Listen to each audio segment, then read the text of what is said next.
East ফাঁকা রাস্তায় রিকশা ছুটে চলেছে নিজের মতো করে। ঢাকা শহরে জ্যামের অভাব না থাকলেও কাকতালীয়ভাবে আজকে রাস্তায় জ্যাম কম।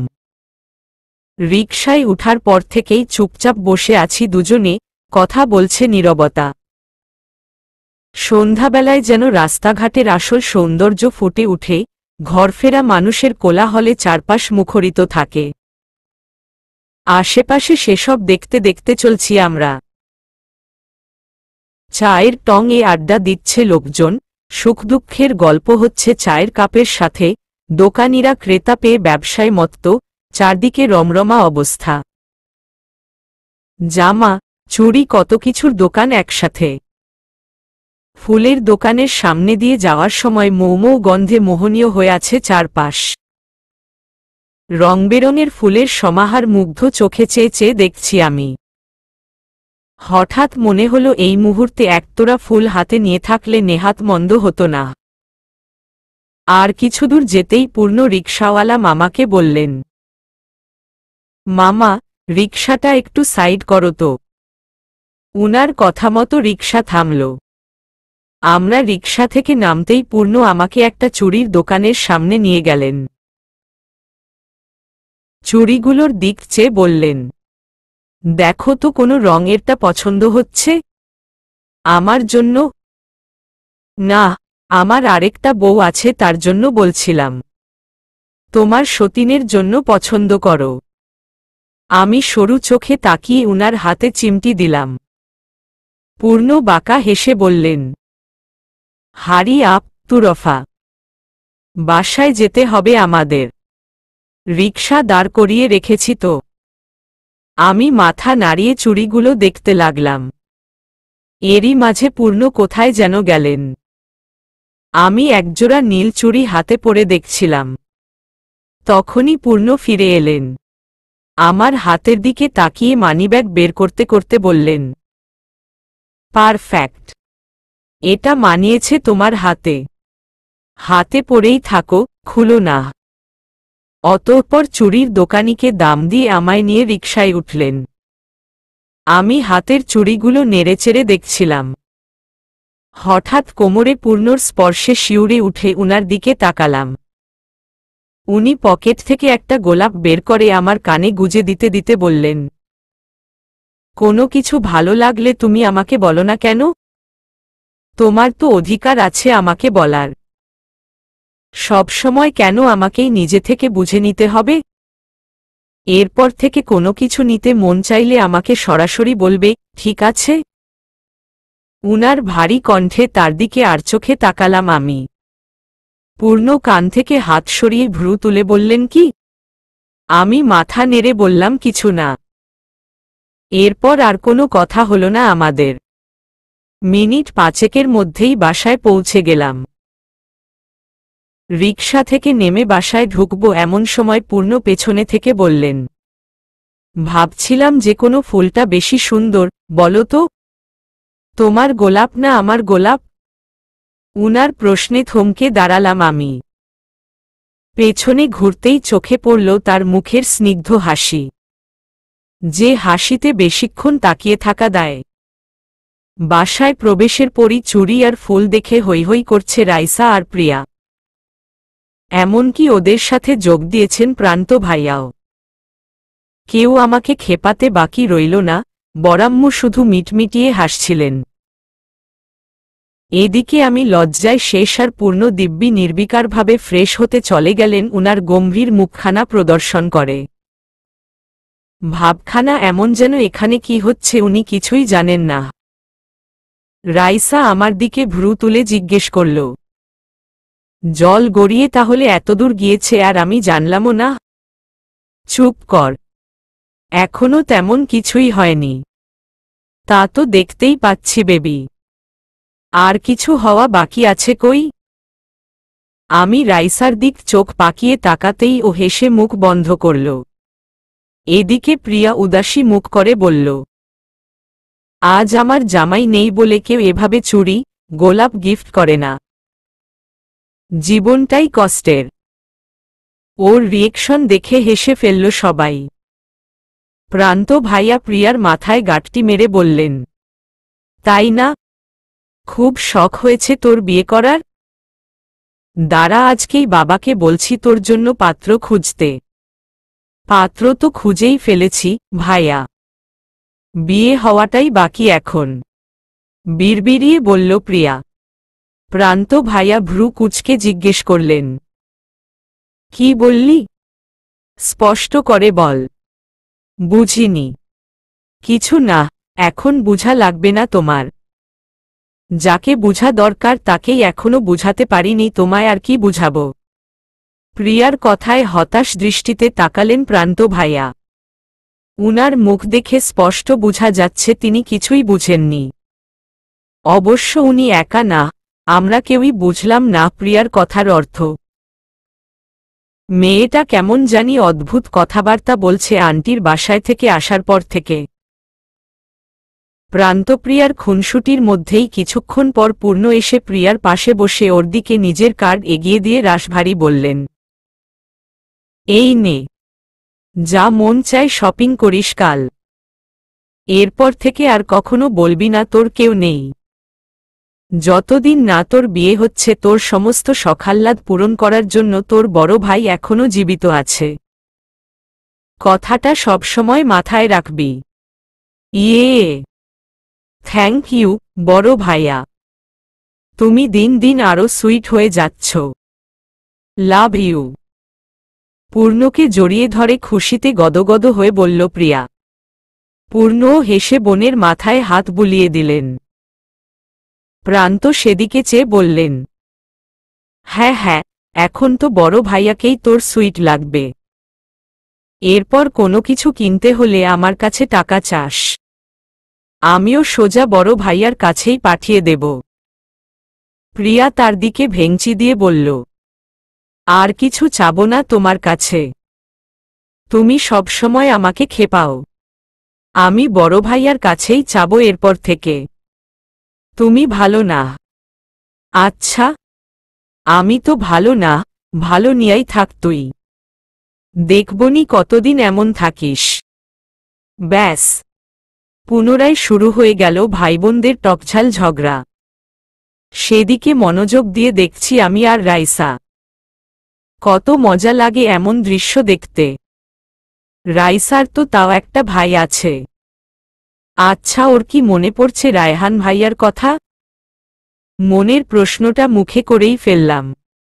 রাইসাকে বললাম, রায়হান ভাইয়ের কথা মনে পড়ছে? রাইসা হালকা হেসে মাথা নাড়ল। আমি ওর কাঁধে হাত রেখে বললাম, সমস্যা নেই, শীঘ্রই দেখা হবে ভাইয়ার সাথে। আমরা আবার আন্টির বাসায় যাব। আম্মুর বাসায় যাওয়ার দরকার নেই, কালকে এমনিতেও ভাইয়ার সাথে দেখা হবে। হেসে বলল রাইসা। আমি অবাক হয়ে জিজ্ঞেস করলাম, কাল দেখা হবে মানে? রায়হান ভাই এখানে আসবেন নাকি? না, তবে কাল একটা পার্টি আছে প্রান্তদের অফিসের। অনুষ্ঠানে অন্য কোম্পানির মানুষদেরও ইনভাইট করা হয়েছে, ভাইয়াও যাবে। ওয়াও, তাহলে তো ভালোই। এটা তুই জানলি কিভাবে? প্রান্ত ভাইয়া বলেছে। হ্যাঁ, প্রিয়াও জানে। ও যেতে চাইছে কাল। প্রান্ত প্রথমে রাজি না হলেও পরে প্রিয়ার জিদের কারণে রাজি হয়েছেন। ওর জন্য তোকে আর আমাকেও যেতে হবে পার্টিতে। বাহ, এত কিছু হয়ে গেল, তোরা সবাই জানতি অথচ পূর্ণ আমাকে কিছুই বলেননি এ ব্যাপারে। গোমরা মুখে বললাম আমি। সবাই জানে অথচ পূর্ণ আমাকে জানালেন না একবারও। হুহ। আর চোখে উনার দিকে তাকাতেই আমাকে চোখ টিপ মারলেন পূর্ণ। থতমত খেয়ে গেলাম আমি। উনার থেকে দৃষ্টি ফিরিয়ে প্রিয়ার দিকে তাকাতেই ওর হাসোজ্জ্বল চেহারা চোখে পড়ল। মেয়েটাকে বেশ খুশি খুশি দেখাচ্ছে। তবে এই খুশির আসল কারণ কি? ওর এমন পরিবর্তিত আচরণেরই বা কারণ কি? জানার আগ্রহ বেড়ে চলল মনে। এলোমেলো ভঙ্গিতে বিছানার মাঝে বসে আছি আমি। আমার একপাশে শাড়ির স্তূপ, অপর পাশে ছোটখাটো গহনাপত্রের সমাহার। স্বভাবসুলভ মেয়েলি অভ্যাসের কারণে পার্টিতে কোনটা পরে যাব না যাব সেটা ভাবতে ভাবতেই আধ ঘন্টা খানেক পেরিয়ে গেছে ইতোমধ্যে। অথচ এখনো মনমতো শাড়ি বাছাই করতে পারিনি আমি। এরই মধ্যে পূর্ণ লম্বা শাওয়ার নিয়ে ফিরে আসলেন। আমায় এভাবে চিন্তিত বেশে বসে থাকতে দেখে হাতের তোয়ালা দিয়ে ভেজা চুল মুছতে মুছতে বললেন, কি হয়েছে? এভাবে সব জিনিসপত্র ছড়িয়ে ছিটিয়ে রেখেছ কেন? কোথাও যাবে? কোথায় যাব মানে? একে তো আপনি আমাকে পার্টির কথা কিছু বলেননি, তার মধ্যে এখন জিজ্ঞেস করছেন কোথায় যাব? আপনি আদৌ আমাকে নিয়ে যেতে চাইছেন নাকি আমি বুঝতে পাচ্ছি না। আপনার মতলবটা কি বলুন তো? কোমরে হাত রেখে রাগী গলায় জিজ্ঞেস করলাম আমি। তবে আমার রাগ দেখেও পূর্ণর ভাবভঙ্গির বিশেষ পরিবর্তন হল না। স্বাভাবিকভাবেই তোয়ালেটা আমার হাতে ধরিয়ে দিয়ে বললেন, আপাতত মতলব হচ্ছে তোমার কালকে পরার শাড়ি সিলেক্ট করে দেওয়া। তুমি ততক্ষণ বারান্দায় যেয়ে ভেজা তোয়ালাটা নেড়ে দিয়ে এসো। বলতে বলতেই আমায় হাত ধরে রীতিমতো বিছানা থেকে টেনে উঠালেন উনি। অগত্যা তোয়ালে নিয়ে বারান্দায় মেলে দিয়ে আসলাম আমি। পূর্ণ এতক্ষণে বিচক্ষণ চোখে শাড়িগুলো দেখতে শুরু করেছেন। একটি কালো রঙের শিফনের পাতলা শাড়ি দেখে মৃদু হাসলেন উনি, যেন মনে হয় উনার পছন্দ হল। পরমুহূর্তেই কি যেন ভেবে চোখমুখ গম্ভীর করে শাড়িটাকে রিজেক্ট করলেন। এদিকে আমি দাঁড়িয়ে দাঁড়িয়ে দেখছি উনার কাণ্ড। অবশেষে একটি মোটা জর্জেটের লাল শাড়ি বাছাই করলেন। আমার দিক এগিয়ে এসে আমার উপর শাড়িটা ধরতেই মুখে হালকা হাসি ফুটে উঠল উনার। গর্বিত স্বরে বললেন, শাড়ি সিলেক্টেড। তুমি এটা পরে যাবে কালকে। সিম্পলের মধ্যে গর্জিয়াস। পার্টির জন্য গুড এনাফ। পূর্ণ শাড়িটা পাশে রেখে জুয়েলারি বক্স ঘেটে একটা মুক্তার মালা ও কানের দুলের সেট বের করলেন। শাড়ির পাশে সেটা রাখতে রাখতে বললেন, ব্যাস, হয়ে গেছে। এর সাথে বিয়ের পরের দিন তোমায় যে লাল চুড়ি দিয়েছিলাম সেটা পরবে। আর কিচ্ছু লাগবে না। আমি শুধু চুপচাপ মাথা নাড়লাম। উনি রুম থেকে বের হয়ে যেতে যেতে বললেন, এইটুক কাজ করার জন্য এত সময় লাগে? দেখো আমি কত তাড়াতাড়ি ডিসাইড করে দিলাম সব। তোমরা মেয়েরা পারোও বটে। পূর্ণর কথা আমার মস্তিষ্কে ঢুকলেও সেটা নিয়ে মাথা ঘামালাম না। আমার ভাবনা উনার করা কাজকর্মে।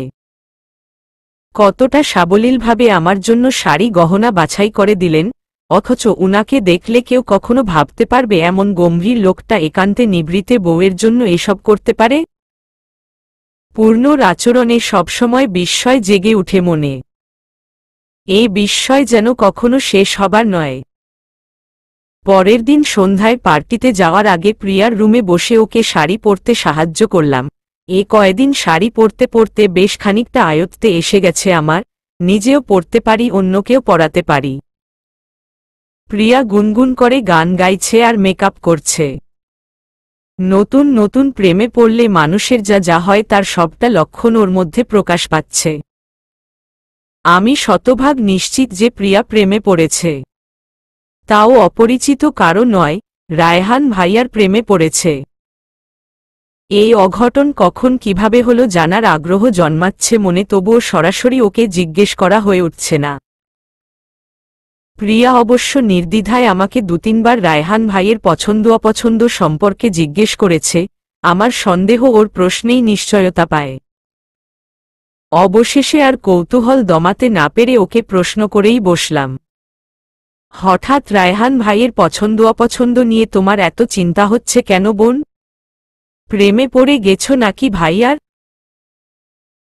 ভেবেছিলাম প্রিয়া হয়তো রাগ করবে নয়তো লজ্জা পাবে, কিন্তু আমাকে অবাক করে দিয়ে সরল মুখে প্রিয়ার স্বীকারোক্তি। প্রেমে পড়েছি কিনা জানি না, তবে উনাকে আমার অনেক বেশি ভালো লেগেছে। তার শান্তশিষ্ট পার্সোনালিটি, নরম স্বভাব আমাকে মুগ্ধ করেছে। আমি জানি না একদিনে ভালোবাসা হয় কি না, তবে আমার কাল থেকে শুধু তার কথাই মাথায় আসছে, ভাবি। উনি আসবেন শুনেই আমি পার্টিতে যাওয়ার জিদ করেছি ভাইয়ার বারণ সত্ত্বেও। তুমি আমাকে হেল্প করবে? উনার জীবনে কেউ আছে কি না এ বিষয়ে খোঁজ নিয়ে আমায় জানাবে প্লিজ। প্রিয়ার প্রশ্নে থতমত খেয়ে গেলাম আমি। রায়হান ভাইয়ার জীবনে কেউ আছে কিনা এটা আমি কিভাবে জানব?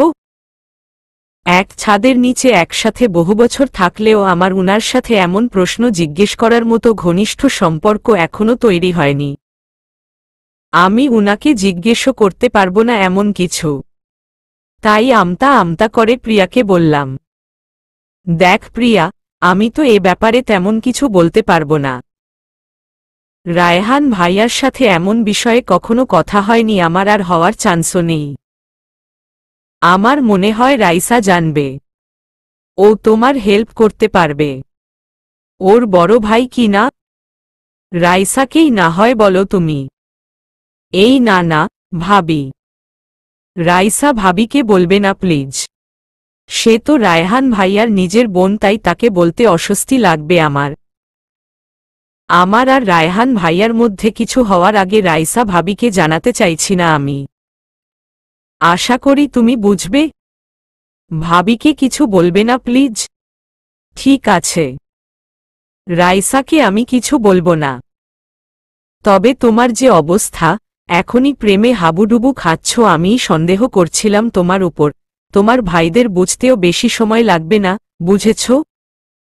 এই রে, আমি এত বেশি এক্সাইটেড ছিলাম যে নিজেকে কন্ট্রোল করতে পারিনি তখন। এরপর থেকে আর কাউকে বুঝতে দিব না। তবে তুমি আমাকে কথা দেও তুমি এ ব্যাপারে কাউকে বলবে না, এমনকি বড় ভাইয়াকেও না। প্রমিস করো আমায়। সবকিছু সেট হওয়ার আগে তুমি এমন ভাব করবে যেন তুমি কিছুই জানো না। আমি না হয় প্রমিস করলাম, কিন্তু উনি পরে জানতে পারলে রাগ করবেন। কাচুমাচু মুখে বললাম আমি। পূর্ণকে যতদূর চিনি, উনার বোনের এমন বিষয় তার থেকে লুকোনোর জন্য উনি অবশ্যই রাগ করবেন। তবে প্রিয়ার যুক্তিও ফেলতে পারলাম না যে সবকিছু ঠিক হওয়ার আগে কেন অযথা সবাইকে বলে বেরাবো, যেখানে এখনো কিছুই শুরুরই হয়নি, সবটাই অনিশ্চিত। প্রিয়ার সাথে কথাবার্তা বলে ওকে রেডি হতে দিয়ে নিজের রুমের দিকে পা বাড়ালাম আমি। উপরে যাওয়ার আগে রাইসার রুমে উকি মেরে দেখলাম ওর ইতোমধ্যেই অর্ধেক রেডি হওয়া শেষ। তার মানে এখন শুধু আমিই বাকি। জলদি রুমে ঢুকে ফ্রেশ হয়ে রেডি হওয়া শুরু করলাম আমি। শাড়ি পরা যেই না শেষ করেছি এমন সময় ওয়াশরুম থেকে পুরোপুরি রেডি হয়ে বের হলেন পূর্ণ। আমার পাশে দাঁড়িয়ে আয়নায় নিজের জেল দেওয়া চুল আঁচড়িয়ে সেট করলেন ঠিকমতো। অতঃপর পারফিউম লাগিয়ে হাতে ঘড়ি পরতে পরতে নিজের সব কাজ শেষ, অতঃপর এক পলক তাকালেন আমার দিকে। আমাকে এখনো রেডি না হতে দেখি নিচু স্বরে চেঁচিয়ে বললেন, এখনো তুমি রেডি হওনি কেন তুরফা? সবার রেডি হওয়া শেষ, তোমাকে রেখেই আমরা চলে যাই নাকি? যান, আমি যাব না, নীরস মুখে বললাম আমি। এমনিতে প্রিয়ার কথায় মাথার মধ্যে চিন্তার ডালপালা গজিয়েছে, তার মধ্যে উনার এত তাড়া। একটু দেরি হয়েছে বলে ছেড়ে যাওয়ার কথা বলছেন। আমাকে উদাস মুখে দাঁড়িয়ে থাকতে দেখে যেন খানিকটা নরম হয়ে গেলেন পূর্ণ। এগিয়ে এসে ধীর গলায় বললেন, কি হয়েছে তোর পাখির? কোনো কারণে মন খারাপ? উনার কথায় আমি চিন্তিত চোখে চাইলাম তার দিকে, তবু মুখ ফুটে কিছু বললাম না। শুধু নাবোধক মাথা নাড়লাম, কেননা উনাকে চাইলেও কিছু বলা যাবে না এখন। আবার এদিকে প্রিয়ার লক্ষণ ভালো না, পার্টিতে যেয়ে না জানি কি করে বসে। দীর্ঘশ্বাস ফেলে মেকআপ করতে আরম্ভ করলাম আমি। হালকা মেকআপ করে গলায় তড়িঘড়ি করে মালা পরতেই চুলের সাথে প্যাচ লেগে গেল সেটি। হন্তদন্ত হয়ে খোলার চেষ্টা করতেই পূর্ণ বিরক্তিকর চাহনি নিয়ে এগিয়ে আসলেন। দ্রুত হাতে যত্ন সহকারে খুলে পরিয়ে দিলেন মালাটি। অতঃপর ড্রেসিং টেবিল থেকে নিজেই কাচের চুড়িগুলো তুলে পরিয়ে দিতে লাগলেন হাতে। চুড়ি পরানো শেষ করে আমায় আপাদমস্তক পরক করে কপালের সামনের পড়ে থাকা এলো চুল কানের পেছনে গুজে দিয়ে খানিকটা কাছে এগিয়ে এলেন। দুর্বোধ্য হেসে বললেন, চলুন মিসেস তাজওয়ার চৌধুরী, আপনি এখন পার্টিতে যাওয়ার জন্য প্রস্তুত। পরন্ত সন্ধ্যায় রেস্টুরেন্টের ছাদে পার্টির আয়োজন করা হয়েছে। বলতে গেলে এটা অফিসিয়াল পার্টি হলেও আশেপাশের মানুষের আলোচনায় সেটা বোঝার জো নেই, কেননা অফিসের চাপে দীর্ঘদিন দেখা না হওয়া ভার্সিটির বন্ধুমহলরা একত্রে একদিন দেখা করার জন্য একত্রিত হয়েছে এখানে। তাই নামেই এটি অফিসিয়াল পার্টি। প্রকৃত অর্থে এখানে উপস্থিত কলিগ নামক বন্ধুদের কাছে তাদের গেট টুগেদার পার্টি। সজ্জিত ছাদের রেলিং ধরে দাঁড়িয়ে আছে রায়হান। তার স্থির দৃষ্টি রেস্টুরেন্টের নিচে গাড়ি থেকে নামা যুগলের উপর। গাড়ি থেকে নামছে তুরফা, তার শাড়ির আঁচল গাড়ির সিটে আটকে গেছে, যা সযত্নে গাড়ি হতে ছাড়িয়ে নিল পূর্ণ। অতঃপর তুরফার হাত ধরে তাকে এগিয়ে নিয়ে আসতে থাকল রেস্টুরেন্টের দিকে। যে দৃশ্য দেখে বুকের গহীনে অদৃশ্য এক দহন হতে থাকল রায়হানের। অবশ্য এই অনুভূতি নতুন নয়, তুরফার বিয়ের পর থেকেই হচ্ছে তার মনে। প্রতিদিন ভুলবে করেও ভুলতে পারেনি তুরফাকে। বিগত 2 বছর ধরে আনমনেই কখন যে নীরবে ভালোবেসেছিল তাকে নিজেও বুঝেনি রায়হান। যতদিনে বুঝেছে তার অনুভূতির প্রখরতা, ততদিনে তুরফার জীবনে পূর্ণর আগমন ঘটেছে। হাজার চেয়েও কিছু বলতে পারেনি রায়হান, কারণ যেদিন তুরফার সাথে রায়হানের বিয়ের কথা উঠে সেদিন সে পূর্ণর চোখে তুরফার জন্য অনুভূতির তীব্রতা দেখেছিল, যা সে নিজের মাঝে দেখেনি। রাইসার এঙ্গেজমেন্টের দিন পূর্ণ যখন সবার আড়ালে তুরফার জন্য মলম রেখে আসে, সেটা আর কেউ না দেখলেও নজর এড়ায়নি রায়হানের। সেদিনই সে বুঝে গিয়েছিল তার মতো আরও কেউ আছে যে তুরফাকে গোপনে ভালোবাসে, যার ভালোবাসার অপেক্ষা ও প্রখরতা রায়হানকেও ছাড়িয়ে যায়। অতঃপর তুরফার তাকে শুধুই বড় ভাইয়ের নজরে দেখা রায়হানকে তেতো সত্যের সম্মুখীন করাই। সেদিনই রায়হান সিদ্ধান্ত নেয় পূর্ণর ভালোবাসায় সে বাধা হয়ে দাঁড়াবে না। তুরফা যদি তার হওয়ার থাকত তবে তার হাতের কাছে এত বছর থেকেও মাঝখান দিয়ে পূর্ণ এসে ওকে ছিনিয়ে নিতে পারত না। এখানে দোষ তুরফারও নয়, পূর্ণরও নয়, দোষটা রায়হানের নিয়তির, যা বাস্তবজ্ঞানসম্পন্ন হওয়ায় রায়হান মেনে নিয়েছে। তবুও বেহায়া মন তো মানে না, বিরহের দাবানলে প্রতিনিয়ত পুড়ে ছারখার হয়ে যায় সে। কিভাবে এ থেকে বের হবে রায়হান ভেবে পায় না। ওর জীবনে কি এমন কেউ আসবে যে তার ভালোবাসার মলমে সেরে তুলতে পারবে ওর মনের ক্ষত? নিজের ভাবনায় মগ্ন ছিল রায়হান। পাশ থেকে হঠাৎ মেয়েলি গন্ধে ভ্রুযুগল কুঞ্চিত হয় তার। পাশ ফিরে দেখে হাসোজ্জ্বল মুখে প্রিয়া দাঁড়িয়ে। কিন্তু ও এখানে কেন? প্রিয়াকে দেখে অবাক হয় রায়হান। তবে প্রিয়াকে স্বাভাবিক দেখা যায়। হাসিমুখেই বলে, কেমন আছেন? ভালো। তুমি এখানে কি করছো? কি করছি মানে? আমার ভাইয়েরা পার্টিতে এসেছে, সাথে আমিও এসেছি। কেন, আপনার ভালো লাগেনি আমাকে দেখে? উদাস মুখে প্রশ্ন করে প্রিয়া। ওর এমন সোজাসাপটা প্রশ্নে থতমত খেয়ে যায় রায়হান। ইতস্ততভাবে বলে, না মানে, তোমাকে এখানে দেখব আশা করিনি, তাই একটু অবাক হয়েছি। ভালো করেছ এসে। রায়হানের কথায় পুনরায় মুখে হাসি ফুটে প্রিয়ার। সে একদৃষ্টিতে চেয়ে থাকে তার সামনে দাঁড়িয়ে থাকা সুদর্শন লোকটার দিকে। সে কি আদৌ বুঝবে তার প্রেমে কতটা ব্যাকুল হয়ে আছে প্রিয়ার ছোট্ট হৃদয়? মুগ্ধ চোখে রায়হানের দিকে তাকিয়ে ভাবতে থাকে প্রিয়া। একজনের মনে বিরহের আগুন, অপরজনের মনে প্রণয়ের চাওয়া। দুটি অতৃপ্ত হৃদয় কি তবে একে অপরের সান্নিধ্যে তৃপ্ত হবে? রেস্টুরেন্টের ছাদে বসে আছি কাউচে। রাইসা ও আমাকে বসিয়ে রেখে বন্ধুদের সাথে কথা বলতে গেছেন দুই ভাই। চেয়ে চেয়ে চারপাশ দেখছি। কথায় আছে বন্ধুদের কাছে গেলে গম্ভীর মানুষও চঞ্চল হয়ে উঠে, সবাই নিজেদের শৈশবে ফিরে যায়। কথাটা পূর্ণর ক্ষেত্রেও ব্যতিক্রম নয়। কিভাবে হেসে হেসে কথা বলছেন উনি সবার সাথে, প্রাণোচ্ছল হাসি। দেখলেই মনটা ভরে উঠছে আমার। উনাকে এভাবে প্রাণ খুলে হাসতে সচরাচর দেখা যায় না, তবে যখন হাসেন তখন চারপাশের সবকিছু ছাড়িয়ে শুধু উনাকেই দেখতে ইচ্ছে করে। তবুও বেহায়া চোখদ্বয়ের দৃষ্টি ফিরিয়ে অপর পাশে তাকালাম। বাম পাশে তাকাতেই ছাদের এক কোণে চোখ পড়ল রায়হান ভাইয়ার উপর। রেলিংয়ের সাথে হেলান দিয়ে কথা বলছেন কারো সাথে। মাঝে মধ্যে দুয়েকবার হাসছেনও। মাথাটা আরো খানিকটা এলিয়ে দিতেই চোখ পড়ে প্রিয়ার উপর। রেলিংয়ের অপর পাশে দাঁড়িয়ে দিব্যি অনর্গল কথা বলছে রায়হান ভাইয়ার সাথে।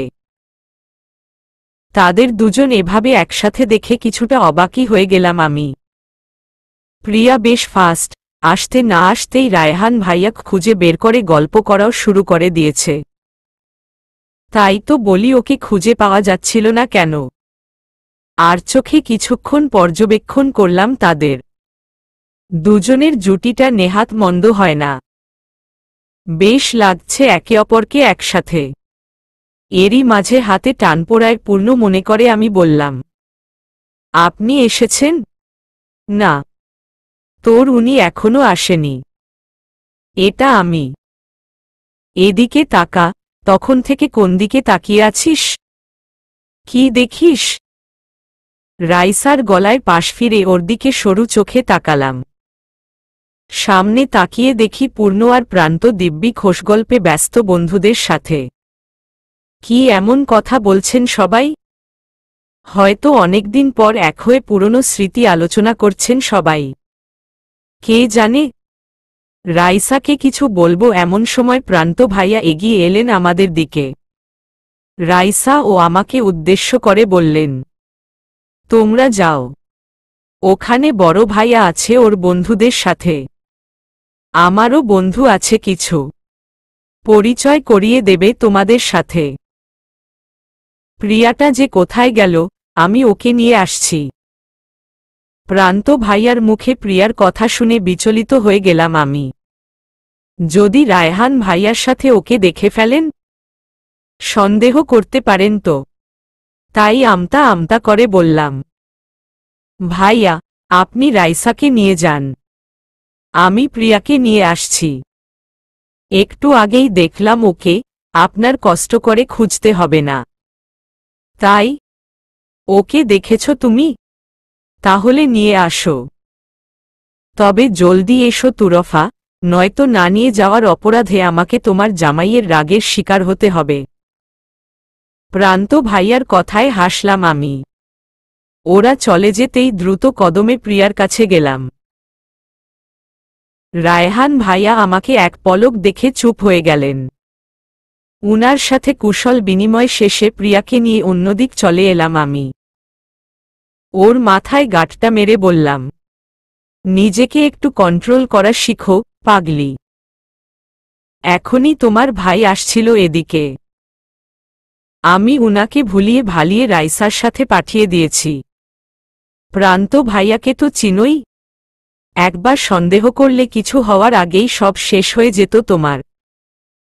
আল্লাহ! তাই? আমার তো কথা বলতে বলতে কিছু মনেই ছিল না। থ্যাংক ইউ, ভাবি। এই যাত্রায় বাঁচিয়ে দিলে। ঠিক আছে। এখন চলো তোমার ভাইদের কাছে। ওদের বন্ধুদের সাথে পরিচয় করিয়ে দেবে। প্রিয়া কিছু বলার আগেই পেছনে থেকে বাহুতে টান পড়ল আমার। একটু আগের ঘটনা মনে হতেই রাইসার কথা মাথায় এলো। তাই পেছনে না তাকিয়েই বিরক্তিকর সুরে বললাম, আবার টানছিস কেন? যাচ্ছি তো আমি। কোনো সারা শব্দ না পাওয়ায় পেছনে তাকাতেই চোখে পড়ল পূর্ণর বিস্ময়কর চাহনি। অবাক স্বরে বললেন, কি বলছো এসব? তুই করে বলছো কেন? এবার উনাকে দেখে থতমত খেয়ে গেলাম আমি। পূর্ণকে দেখে ভীত সুরে আমি বললাম, আপনি? সরি, আমি বুঝিনি। ভেবেছিলাম রাইসা হবে তাই তুই করে বলেছি, একটু আগে ও এভাবে টেনেছিল তো তাই আর কি। আমার চেহারা দেখে মৃদু হাসলেন পূর্ণ। নাক টেনে দিয়ে বললেন, আচ্ছা বুঝেছি। ভয় পেতে হবে না, আমি কিছু বলবো না তোমায়। পূর্ণর কথায় হাসলাম আমিও। এদিকে প্রিয়া গলা পরিষ্কার করে বলল, এক্সকিউজ মি, আমিও কিন্তু এখানেই আছি, ভুলে যেও না কেউ। প্রিয়ার কথায় লজ্জা পেয়ে গেলাম আমি। পূর্ণ ওর দিকে চোখ পাকিয়ে বললেন, তাই না? তুই এখানে আছিস বলেই তো তোকে খুঁজে পাচ্ছিলাম না আমরা। সব জায়গা বাদ দিয়ে ছাদের কোণার দিকে কি করিস তুই? কিছু না, বড় ভাইয়া। আমি তো এমনিই এসেছিলাম, তোতলানো কণ্ঠে বলল প্রিয়া। পূর্ণ একবার সন্দেহের চোখে ওর দিকে তাকিয়ে পরমুহূর্তেই মুখ স্বাভাবিক করে সামনে যেতে যেতে বললেন, সব কথা বাদ, এখন সামনে চলো সবাই, আমার বন্ধুরা অপেক্ষা করছে। রায়হানও এসেছে, রাইসার সাথে কথা বলছে দেখলাম। ওর সাথে দেখা হয়েছে তোমাদের? চলো দেখা করবে সবার সাথে। আমি ও প্রিয়া আর চোখে একে অপরের দিকে তাকিয়ে আর কথা না বাড়িয়ে চুপচাপ উনার সাথে এগিয়ে চললাম। উদ্দেশ্য সবার সাথে পরিচয় হওয়া। পূর্ণ উনার বন্ধুদের সামনে আমার পরিচয় করিয়ে দিলেন। আমাকে দেখে সবাই হাসিমুখে সাক্ষাৎ করল। পূর্ণকে অবশেষে বিয়ে করাতে রাজি করানোর জন্য আমাকে অভিনন্দন জানালো সবাই। উনাদের কথায় আমি হাসব না কাঁদব বুঝছিলাম না। রিশাদ নামের এক বন্ধু তো বলেই ফেলল, অবশেষে তোর উইকেট পড়ছে মামা। আমি তো ভাবছিলাম তুই সারা জীবন সালমান খান হয়েই থাকবি। অল থ্যাঙ্কস টু তুরফা ভাবি। উনার মুখের কথা ছিনিয়ে আরেক বন্ধু বলল, একদম মনের কথা বলছিস দোস্ত। কতদিন ওয়েট করছি পূর্ণর বিয়ে খাবো বলে, কিন্তু এই শালা তো বিয়ের দাওয়াতই দিল না। আমার তো মনে হয় ডিরেক্ট আমাদের চাচা বানায় তারপর জানানোর প্ল্যান ছিল পূর্ণর। তাই না মামা? উনার বন্ধুদের কথায় হো হো করে হেসে উঠলেন প্রান্ত ভাইয়া। রাইসা ও প্রিয়াও দেখি মিটিমিটি হাসছে। এদিকে আমি লজ্জায় অজ্ঞান হয়ে যাব অবস্থা।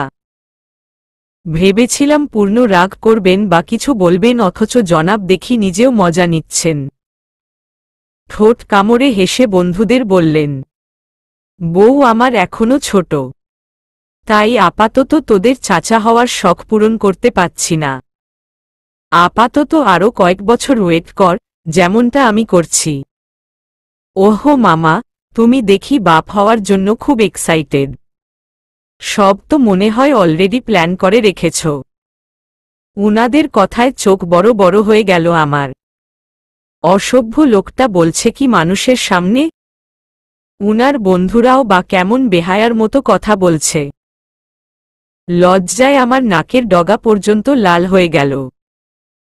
পূর্ণ হয়তো সেদিকে খেয়াল করলেন, কিছু বলতে যেও থেমে গেলেন। গম্ভীর মুখে বললেন, কিছু বলতে চেয়েছিলাম তোদের, কিন্তু তুরফা লজ্জা পাবে তাই ওর সামনে বলবো না। আমি চাই না ও আনকমফোর্টেবল হোক। অতঃপর আমার দিকে ঘুরে বললেন, তুমি কিছু মনে করো না, আমার অনেক পুরনো বন্ধু তো এরা। আমরা সবাই এমন ফ্রি ভাবেই কথা বলি নিজেদের সাথে। অস্বস্তি লাগলে বলবে। আমি আর চোখে উনার দিক তাকিয়ে মাথা উপরনিচ করে হ্যাঁ বললাম।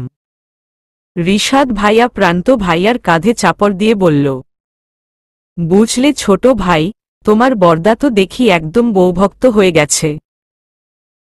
পূর্ণ এত নরম সুরে কথা বলতে পারে। তুমি কোনোদিন ভেবেছিলে? এটা তো কেবল শুরু। আরে তোমরা তো এখনো আসল কাহিনীই জানো না। হেসে বললেন প্রান্ত ভাইয়া। পূর্ণ উনার দিকে চোখ পাকিয়ে তাকাতেই রিশাদ ভাইয়া ও অন্য বন্ধুদের নিয়ে সাইডে চলে গেলেন তিনি। এত কিছু হয়ে গেল অথচ রায়হান ভাইয়ার খোঁজ নেই। কোথায় যে গেছেন উনি আমি বুঝতে পারলাম না। একটু পর আরো গল্পগুজব করে খেতে চলে গেলাম সবাই। খাওয়ার পর নাকি গানের আয়োজন হবে। এদিকে পূর্ণকে গান গাওয়ার জন্য রাজি করাচ্ছে সবাই।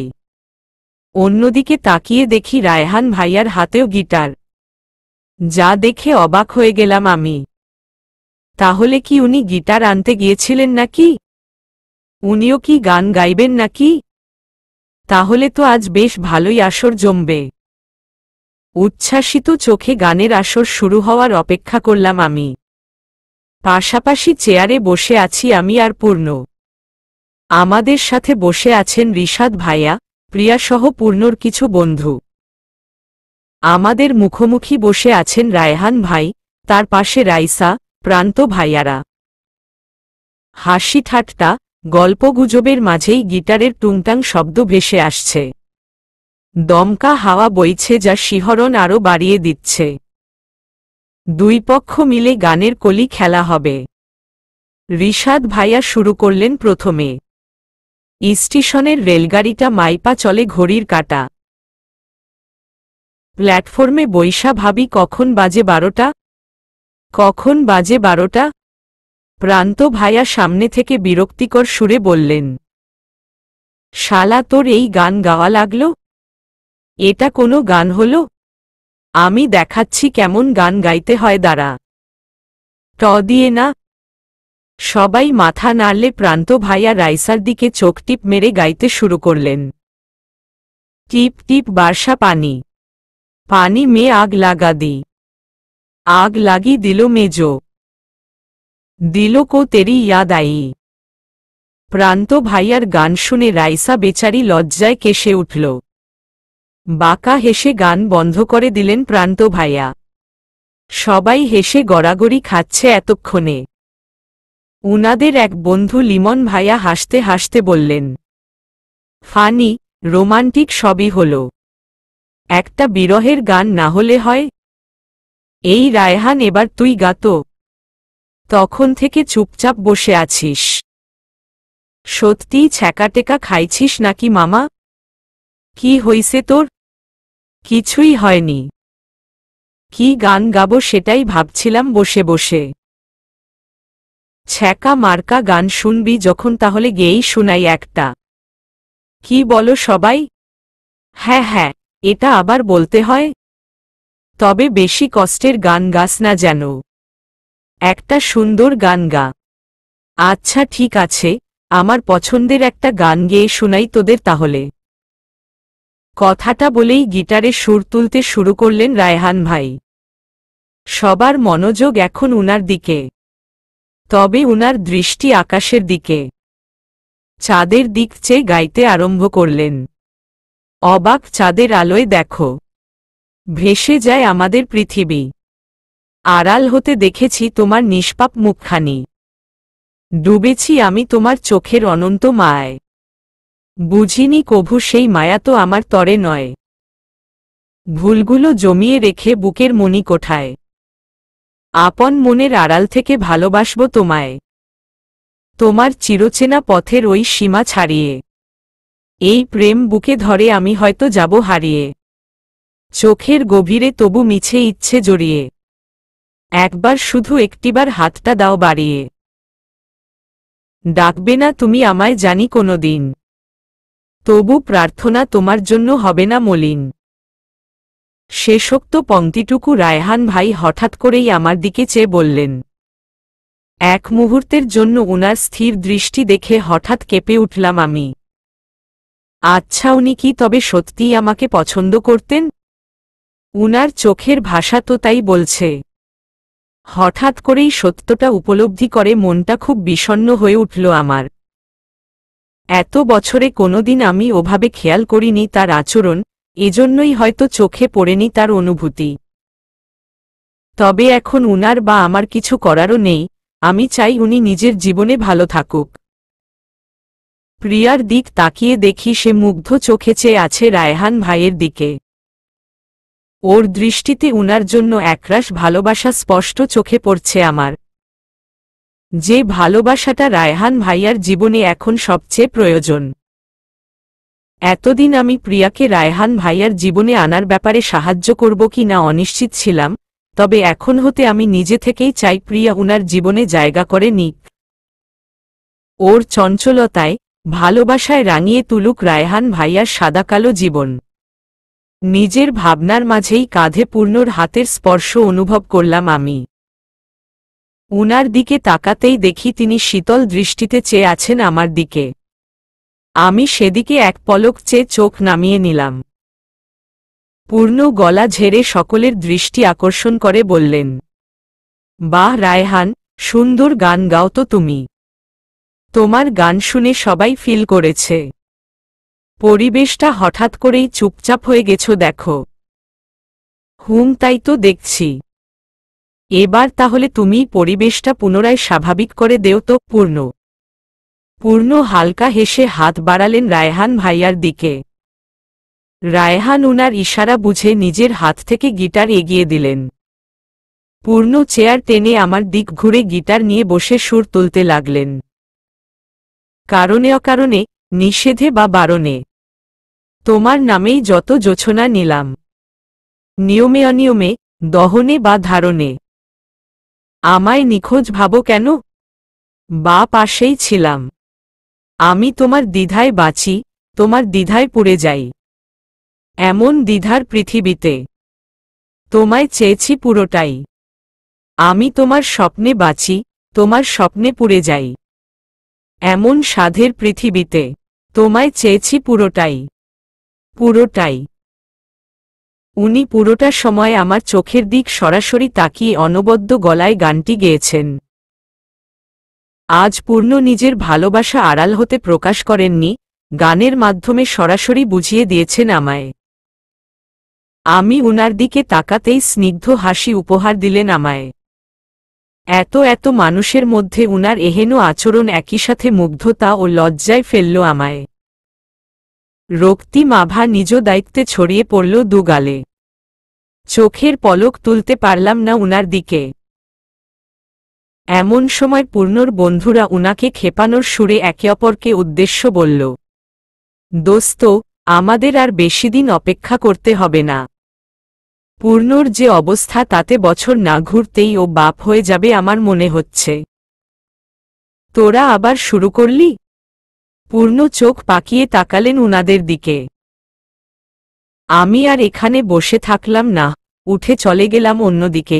রাইসা, প্রিয়াও উঠে আমার কাছে এলো। ছেলেরা অন্যদিকে কথা বলছেন সবাই। কথায় কথায় রাইসা জানালো একটু পর বের হবে সবাই, রাত তো অনেক হয়ে গিয়েছে। পূর্ণপ্রান্ত ভাইয়া এতদিন পর বন্ধুদের সাথে দেখা হয়েছে তাই ওদের গাড়িতে গল্প করতে করতে বাসায় যাবেন। আমি, রাইসা ও প্রিয়া আমাদের গাড়িতে যাব। এর মধ্যেই প্রান্ত ভাইয়া এসে বলল, আমাদের গাড়িতে সবার জায়গা হচ্ছে না। রায়হান যেহেতু আগেই যাবে তোমাদের সাথে যাক। রাইসার বাসায় ওকে লিফট দিয়ে চলে যেও। রায়হান ভাই আপত্তি জানিয়ে বললেন, লাগবে না প্রান্ত, আমি ম্যানেজ করে নিব। সমস্যা নেই ভাইয়া, আমাদের গাড়িতে তো জায়গা আছেই, আমাদের কোনো প্রবলেম হবে না। প্রিয়ার কথায় রাইসাও সায় জানাল। ওদের জোরাজোরিতে অবশেষে রায়হান ভাইও রাজি হয়ে গেলেন। ঠিক হলো তিনি যাবেন আমাদের সাথে। আমি রাইসার কাছে পার্স, ফোন দিয়ে ওয়াশরুমের উদ্দেশ্যে গেলাম। ওয়াশরুমে যেতে হলে ছাদের কর্নার বেয়ে যে সিঁড়ি আছে সেদিকে দিয়ে নিচে নেমে যেতে হয়। সিঁড়ি দিয়ে নামতে নামতেই কানে এলো পূর্ণর সাথে উনার বন্ধুদের আলোচনা। আমি তেমন মনোযোগ না দিয়ে নিচে নামছিলাম, হঠাৎ রিশাদ ভাইয়ার মুখে আমার নাম শুনে নিজ হতেই থেমে গেল পা। কৌতূহলী হয়ে সিঁড়ির সাথে ঘেঁষে উকি দিলাম ছাদের কোণের নির্জন জায়গায় যেখানে উনারা কথা বলছিলেন। পূর্ণকে ঘিরে দাঁড়িয়ে আছেন সবাই। রিশাদ ভাইয়া আবার বললেন, চুপ করে আছিস কেন পূর্ণ? তুরফাকে এখনো জানাসনি কেন তোর মনের কথা? আর কতদিন লুকিয়ে রাখবি ওর থেকে? যতদিন না ও নিজে থেকে আমাকে ভালোবাসবে, নিজে থেকে আমার কাছে আসতে চাইবে।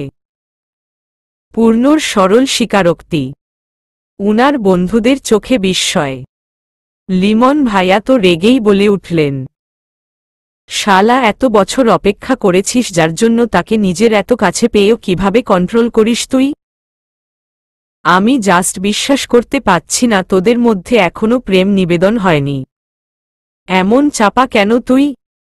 তোর কি মনে হয় তুরফা বুঝে না তুই ওকে ভালোবাসিস? লিমন ভাইয়ার কথায় মৃদু হাসলেন পূর্ণ। শান্ত গলায় বললেন, তুরফা শুধু সেটুকুই জানে যেটুক আমি ওর সামনে প্রকাশ করি। ওকে যে আমি ছোটবেলা থেকেই ভালোবাসি সেটা ও এখনো জানে না। আমি চাই যেদিন ও নিজে থেকে আমাকে ভালোবাসবে, আমাকে কাছে টানবে, সেদিন আমি ওকে শোনাবো আমার এত বছরের অপেক্ষার কথা। আমি জোর করে ওর মনে আমার জন্য ভালোবাসা সৃষ্টি করতে চাই না, আমি চাই ও মন থেকে আমাকে অনুভব করুক। কোনো কারণ ছাড়াই আমাকে ভালোবাসুক যেমনটা আমি ওকে বাসি। সেদিন আমার আসল অপেক্ষার অবসান হবে। এটা শুধু তোমার পক্ষেই সম্ভব, বড় ভাইয়া। আমি হলে এতদিন শেষ হয়ে যেতাম। তুরফা হারিয়ে যাওয়ার পর তোমার বদলে যাওয়া আমি নিজ চোখে দেখেছি। তোমাকে এতটা ভেঙে পড়তে আমি কোনোদিন দেখিনি যতটা ওই দিন দেখেছি। এতটা বছর তুমি ওর অপেক্ষায় নিঃস্বার্থভাবে একতরফা ভালোবেসে গেছো, অথচ এখন এত কাছে পেয়েও তোমায় অপেক্ষা করতে হচ্ছে। ভাগ্যের এই নিষ্ঠুর পরিণতি আমার ভালো লাগছে না। তুরফা কবে তোমাকে ভালোবাসবে? ও আমাকে ভালোবাসে, প্রান্ত। শুধু বুঝতে পারেনি এখনো। এখনো ছোটই আছে কি না? তবে ব্যাপার না। আমি তুরফার জন্য সারা জীবন অপেক্ষা করতেও প্রস্তুত। পূর্ণর ভালোবাসা এত ফুরবল না যে তুরফাকে কাছে পেয়েই ওর ইচ্ছার বিরুদ্ধে ওর উপর ঝাঁপিয়ে পড়বে। আমি ওকে ভালোবাসি, ওর ইচ্ছেকে সম্মান করি। আমি চাই ও নিজে থেকে আমার কাছে আসুক, আমার মতো প্রণয়ের আগুনে জ্বলুক। তবেই না আমার অপেক্ষা সার্থক। মলিন হেসে বললেন পূর্ণ, যে হাসি সরাসরি বিধল আমার অন্তরে। একে তো এতক্ষণ উনাদের কথা শুনে আমি বিস্ময়তার রেশ কাটিয়ে উঠতে পারিনি। টিপটিপ করতে থাকা হৃৎপিণ্ড যেন বেরিয়ে আসবে বুকের মাঝখান থেকে। তার মধ্যে উনার মলিন মুখখানি আমার অন্তরে করাঘাত করছে বারবার। একটা মানুষ এভাবেও কাউকে ভালোবাসতে পারে? আমি রীতিমতো বিশ্বাস করতে পারছি না যে বাহিরে থেকে প্রচণ্ড গম্ভীর ও রাগী এই পূর্ণর মাঝে এমন একটা সুপ্ত প্রেমিক পুরুষ লুকিয়ে আছে, যার হৃদয়ের পুরোটা জুড়েই শুধু আমিই ছিলাম এতগুলো বছর। যিনি আমার থেকে এত দূরে থেকেও আমার জন্য এভাবে অপেক্ষা করে গেছেন এতদিন। কিছু বুঝে উঠার আগেই অক্ষিদয় অশ্রুতে ভরে উঠল। প্রান্ত ভাইয়া কি বললেন সেটা শোনার জন্য আর থাকতে পারলাম না সেখানে। দৌড়ে চলে গেলাম ওয়াশরুমে। দরজা লাগিয়ে বেশ কিছুক্ষণ অনর্গল অশ্রুপাত করলাম। চোখের পানি যেন আজ কিছুতেই বাঁধ মানছে না আমার। পূর্ণর প্রতি টান বেড়ে যাচ্ছে ক্ষণে ক্ষণে।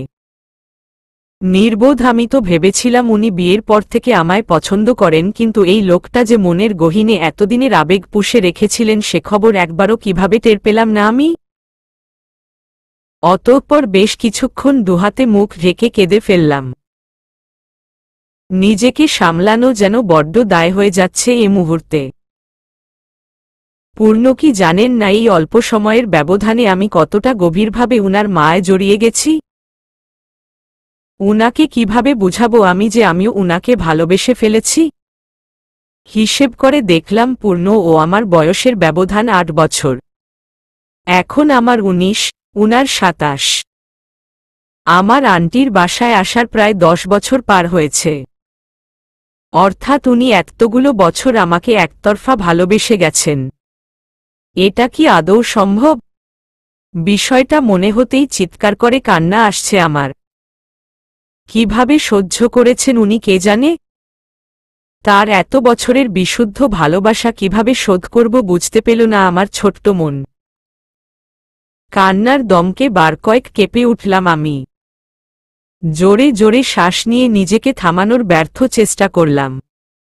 অবশেষে কান্না থামিয়ে নিজেকে সামলিয়ে বাইরে বের হলাম। ঠিক কতক্ষণ অতিক্রান্ত হয়েছে আমি জানি না। রেস্টুরেন্টের লোকেরা জিনিসপত্র উঠিয়ে রাখছেন, বন্ধ করবেন হয়তো একটু পরে। দ্রুত পায়ে ছাদে উঠেই আমার চক্ষুচরক গাছ। পুরো ছাদ খালি। কি আশ্চর্য! সবাই গেল কোথায় আমাকে রেখে? রাইসা, প্রিয়াকেও দেখছি না কেন? ছাদের রেলিং ধরে নিচে তাকাতেই দূরে আমাদের গাড়ি চলে যেতে দেখা গেল। বিস্ফোরিত নয়নে সেদিকে চাইলাম আমি। আমাকে রেখেই ওরা চলে যাচ্ছে কেন? ওরা কি ভুলে গেছে আমি ছিলাম এখানে? চিল্লিয়ে লাভ হলো না, আমার আওয়াজ ওদের কাছে পৌঁছাল না। দৌড়ে নিচে নামতে নামতেই আরেকটি গাড়ি চলে যেতে দেখলাম আমি, যেটার লুকিং গ্লাসে পূর্ণর হাতঘড়ি দেখতে পেলাম আমি। উনি গাড়িতে বসেছিলেন মানে ওটা তার বন্ধুদের গাড়ি হবে নিশ্চয়। তাহলে কি পূর্ণও আমাকে রেখে চলে গেলেন? অদ্ভুত তো। এদিকে রাত গভীর হচ্ছে। আমার হাতে ফোন, ব্যাগ কিছুই নেই। হঠাৎ করে কি হলো এখানে কিছুই বুঝতে পেলাম না আমি। দুরু দুরু বুকে ভাবতে লাগলাম এত রাতে একা বাসায় কিভাবে যাব? রেস্টুরেন্টের বাহিরে ঠাই দাঁড়িয়ে আছি। ভেতরে গিয়ে সময় জিজ্ঞেস করলাম এক স্টাফের কাছে থেকে। রাত প্রায় 10:30 বাজে। এই অসময়ে সবাই আমাকে রেখে চলে গেল, বিষয়টা বিশ্বাস করতে পারছি না আমি। আর কেউ না খেয়াল করলেও অ্যাটলিস্ট পূর্ণর তো আমার কথা মনে রাখা উচিত ছিল নাকি? উনিও আমায় ভুলে গেলেন? এটা কিভাবে হলো? এই তার ভালোবাসা? তাচ্ছিল্যের সাথে ভাবলাম আমি। রাগ হলো সবার উপর, কিন্তু এখন আর উপায় নেই, বাসায় তো যেতে হবে কোনোভাবে। একটা রিকশা বা সিএনজি খুঁজে পেলেও হয়। বাসায় যেই না হয় ভাড়া দিব। কিন্তু রেস্টুরেন্টের বাহিরে বের হতেই আমার আক্কেল গুরুম। বাহিরে জোরে হাওয়া বইছে, আকাশের চাঁদটাও কালো মেঘের আড়ালে মুখ লুকিয়েছে এতক্ষণে। বৃষ্টি হবে নাকি আবার? ভয় দুশ্চিন্তায় ঘাম ছুটে গেল আমার। ভীত পায়ে বৃষ্টি আসার আগেই সিএনজি খুঁজতে বের হয়ে সামনের রাস্তায় এগোলাম আমি, কিন্তু এই গুমোট আবহাওয়ায় সব চেষ্টা ব্যর্থ হলো আমার। কোনো রিকশা বা সিএনজি কিছুই খুঁজে পেলাম না। এমন বাজে পরিস্থিতিতে এর আগে পড়তে হয়নি কখনো, তাই রাগে দুঃখে অভিমানে চোখ ফেটে জল গড়িয়ে পড়ল আমার। ওরা কিভাবে পারল আমায় রেখে যেতে? কান্নার বেগ আরেকটু বাড়তেই কাঁধে হাতের স্পর্শ অনুভব করলাম। ভয় চমকে উঠলাম আমি। ফাঁকা মস্তিষ্কে বাজে চিন্তা এলো। এই সময় কে স্পর্শ করবে আমায়? নিশ্চয়ই কোনো ভালো উদ্দেশ্যে নয়। পেছনে না ঘুরেই চোখমুখ খিচে দৌড়াতে আরম্ভ করলাম। কয়েক কদম এগোতেই আমার নামের ডাক পড়ল। সেই চিরচেনা আওয়াজ কানে বাজতেই নিজ হতেই থেমে গেল পাজরা। দাঁড়াও, তুরফা। পেছনে ফিরতেই চোখে পড়ল পূর্ণর ক্লান্তশ্রান্ত মুখশ্রী। উনাকে দেখে আমার চোখমুখের অন্ধকার দূর হয়ে গেল। এতক্ষণের ভয় যেন নিমিষেই কেটে গেল। অথচ আমাকে ডেকে ওখানেই ঠাই দাঁড়িয়ে আছেন পূর্ণ। তার উস্খুস্কো চুলগুলো বাতাসে উড়ছে, গভীর চোখজোড়া অদ্ভুত রকমের শান্ত, জোরে জোরে শ্বাস নিয়ে যেন নিজেকে শান্ত করার চেষ্টা করছেন উনি। কি হয়েছে উনার? উনি না চলে গিয়েছিলেন? এখানেই হঠাৎ কিভাবে এলেন? প্রশ্ন এলো বিস্মিত মনে। ভাবতে ভাবতেই ধীর পায়ে এগোতে লাগলাম উনার দিকে। ঠিক এমন সময় আধার রাত্রিকে আলোকিত করে গুরুগম্ভীর বজ্রপাতের ধ্বনি শোনা গেল। সেই সাথে বেড়ে গেল আমার পায়ের গতি। দৌড়ে গিয়ে জড়িয়ে ধরলাম উনাকে। আচমকা আমার এহেন আক্রমণে পূর্ণ খানিকটা পিছিয়ে গেলেন। তবুও হাতের বন্ধন ছাড়লেন না, নিজেকে সামলিয়ে শক্ত হাতে জড়িয়ে ধরলেন আমায়। যেন ছেড়ে দিলেই আমি হারিয়ে যাব। কিছুক্ষণ কোনো কথা বললাম না দুজনেই। উনার বুকে মাথা ঠেকিয়ে শুধু অনুভব করলাম মুহূর্তটাকে। মিনিট কয়েক বাদে আমি পূর্ণকে ছাড়লেও উনি ছাড়ছেন না আমায়, তার হৃৎপিণ্ড প্রচণ্ড জোরে ধুকধুক করছে। যেন ভীষণ ঘাবড়ে গিয়েছেন বা ভয় পেয়েছেন। অথচ ভয় তো আমার পাওয়ার কথা। উনার এমন আচরণ দেখে আমি নিজের ভয়ের কথা ভুলে গেলাম। তার বুক থেকে মাথা তুলে মুখের দিক চেয়ে বললাম, কি হয়েছে আপনার? এমন অস্থির হচ্ছেন কেন? প্লিজ শান্ত হন। কোথায় যাচ্ছিলে তুমি? আমায় হঠাৎ ছেড়ে দিয়ে থমকে উঠলেন পূর্ণ। যে ধমকে হতবাক হয়ে গেলাম আমি। অবাক গলায় বললাম, কোথায় যাচ্ছিলাম মানে? আপনারা সবাই তো আমাকে ফেলে চলে গিয়েছিলেন। বাসায় যাওয়ার জন্য সিএনজি খুঁজতে এসেছিলাম এদিকে। হোয়াট? তোমার কি মাথা খারাপ, তুরফা?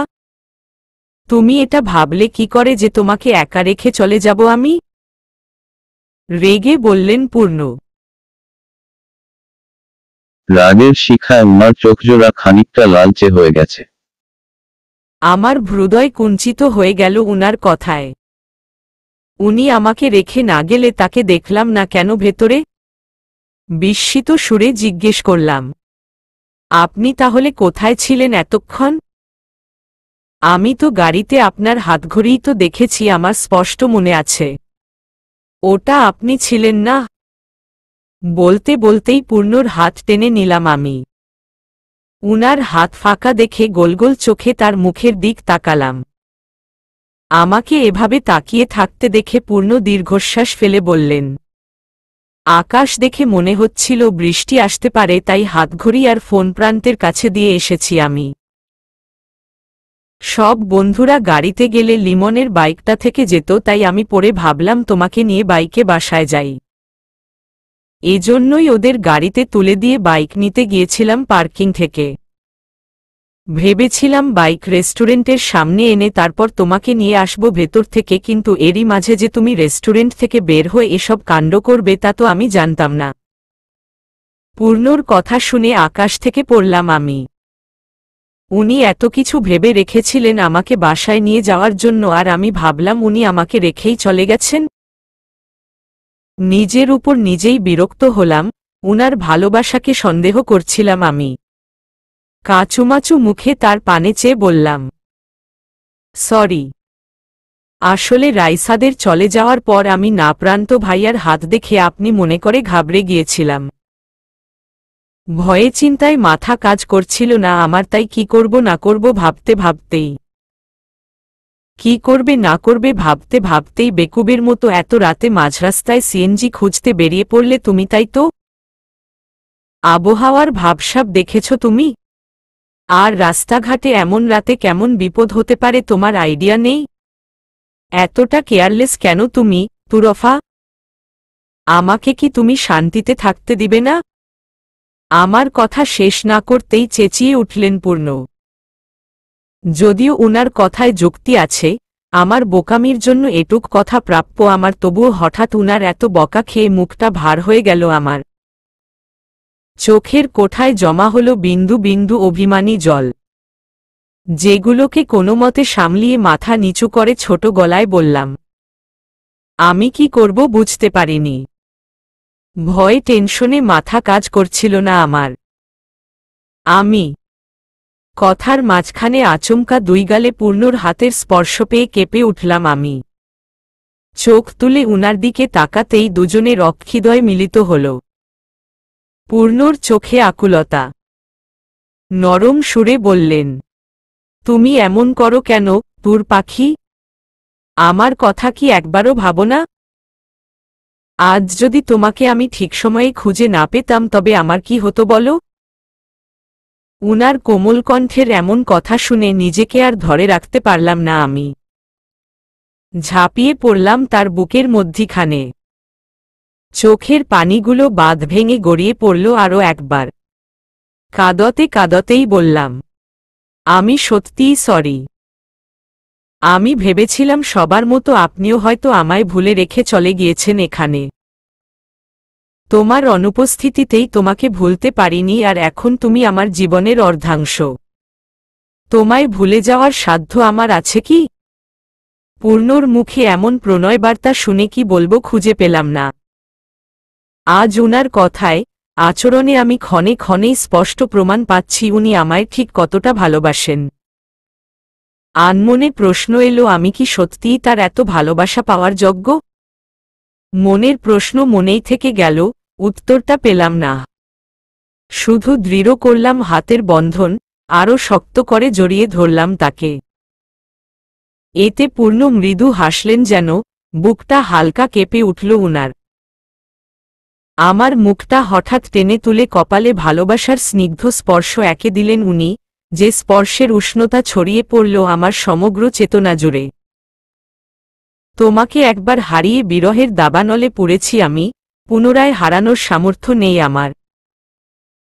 আর কবে বুঝবে, তুর পাখি? পূর্ণর কথায় আবেশে চোখ বন্ধ করে ফেললাম আমি। মনে মনে উচ্চারিত হল স্বীকারোক্তি, আমি আপনার ভালোবাসা বুঝেছি, পূর্ণ। দেরিতে হলেও আমি আপনার চোখের ভাষা পড়তে শিখেছি। চোখ খুলে পূর্ণর দিক তাকিয়ে নিঃশব্দে হাসলাম আমি। উনি কি বুঝলেন কে জানে? তবে বিনিময়ে তিনিও মৃদু হাসলেন।